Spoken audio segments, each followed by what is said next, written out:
Baik, ini Eropa, orang Indonesia tahunya Islam menjadi minoritas di sana. Kamu menjadi seorang yang minoritas. Benar sekali. Apa yang kamu dapatkan gitu? Itulah mas, saya mendapatkan semacam itu tadi juga pencerahan. Dimana ketika kita tinggal menjadi mayoritas di Indonesia, apa-apa mudah, mau cuti, jalan gagah gitu ya, mau haji gampang, mau sholat juga gampang, mau puasa nggak ada yang minum dan makan juga yang lainnya.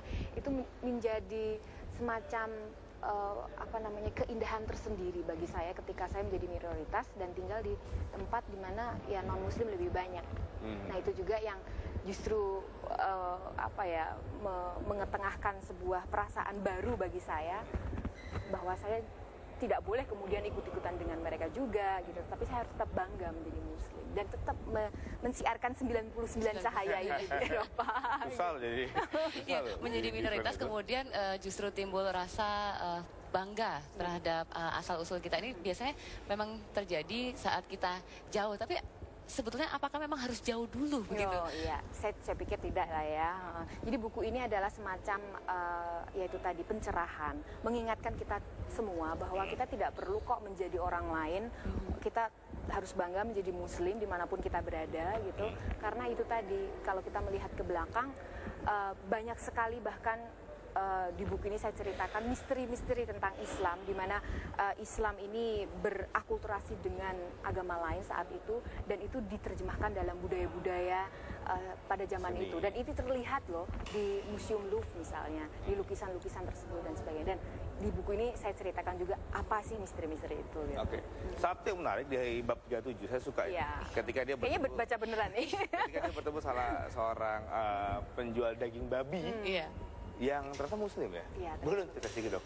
Ya itu sebuah fenomena yang memang tidak bisa dipungkiri ya, ternyata di sana memang banyak sekali para penjual daging babi. Tapi begini mas, ketika kita mendengar kata Spanyol itu memang identik dengan tradisi menggantung daging babi di display. Itu di mana-mana seperti itu. Ya saya tidak tahu seperti apa, itu menjadi tradisi. Nah ini memang ada hubungannya dengan sejarah kelam masa lalu, di mana ketika ada semacam pemaksaan beragama pada zaman itu dan semua orang harus menggantung daging babi sebagai salah satu pengakuan ya bahwa saya tidak beragama Islam begitu. Nah itu digantung dan sampai sekarang, sehingga kadang-kadang itu menjadi tradisi tersendiri. Jadi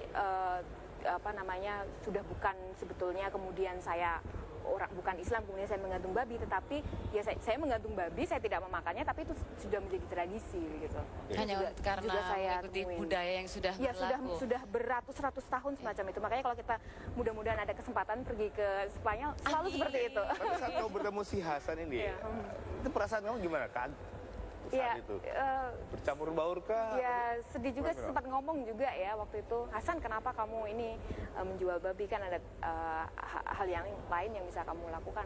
Ya saya sebagai imigran, dia orang Aljazair, dan dia mengatakan bahwa saya bekerja begitu, saya tidak memakan, tidak menyentuhnya juga mungkin secara ini, saya hanya menjual untuk kebutuhan orang lain. Saya mencari uang lah, mencari nafkah, mencari penghidupan begitu. Nah ini pula yang saya kira juga menjadi concern kita sebagai umat seluruh dunia, bahwa masih banyak sekali bagian besar masyarakat dari kita yang menggadaikan lah, bisa dibilang sedikit ya, bukan menggadaikan sebenarnya, tapi karena kebutuhan keluarga, karena kehidupan yang mepet, harus benar-benar dengan realitas bahwa tidak bisa pilihannya hanya sedikit nilai yang dianutnya gitu ya. Benar sekali. I love his word. Aku percaya Tuhan Maha Bijaksana. Itu satu yang kadang kita lupa gitu. Karena kita agama bukan matematika, saya katakan di situ, dan dia mengatakan agama kan bukan matematika.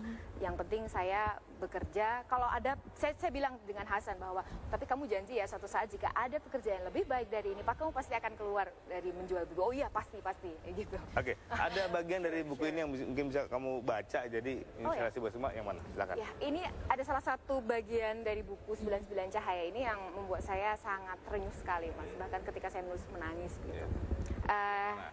Buku ketika, waduh dicari dulu ya. Ketika saya masuk ke dalam masjid Mesquita itu, The Mesquita Cathedral. Mesquita artinya masjid, tapi katedral masjid. Jadi dulu masjid, sekarang menjadi katedral.